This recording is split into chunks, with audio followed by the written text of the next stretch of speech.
रातको समयमा होइन हजुरहरूलाई स्वागत गर्दछु किनकि हाम्रो बारी चाहिँ यता छ बारी अनि बाख्राहरू बान्ने गर्ने ठाउँहरू पनि यतै छ नि त त्यही भएर अब बेलुका पनि निकै रात परिसक्यो होइन यतिको त बेलुकै भनौँ न अरूले अघि बानेर बाख्राहरू बानेर उ गरिसक्यो म चाहिँ फोन दिई एकछिन के हेर्ने भएको होइन एकैछिनमा रात परिहालेछ अब ठ्याक्कै यहाँ घाँस पनि दिइरहेको थिएँ अघि नै मैले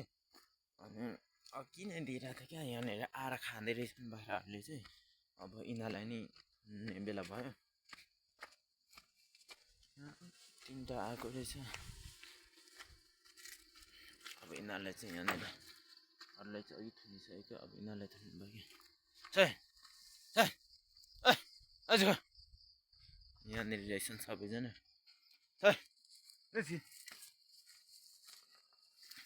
बाख्राहरू चाहिँ छिर्दैछन् यहाँनिर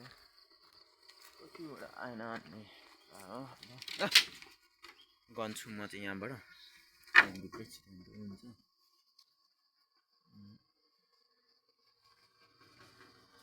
कालो दुईटा तिनवटा आएन छ बाख्रा चाहिँ अनि आज चाहिँ पानी पर्ने जस्तो छ क्या मौसम पनि अँध्यारो छ चारैतिर मौसमै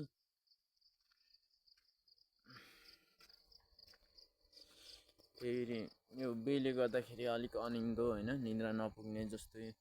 अब किनभने 12-1 बजेतिर सुत्नुपर्छ होइन त्यही भएर निद्रा पनि अलिक नपुग्ने जस्तै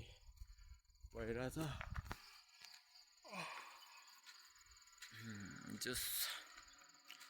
अब आज चाहिँ मजाले सुत्नु पर्यो भनेको होइन के हुन्छ अब चाहिँ हल्का जाडो पनि हराउँदै गयो होइन यतिखेर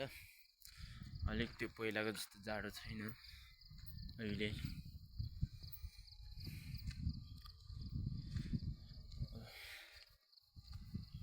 अब हल्का बिस्तारै गर्मी नै सुरु हुन्छ तर आज चाहिँ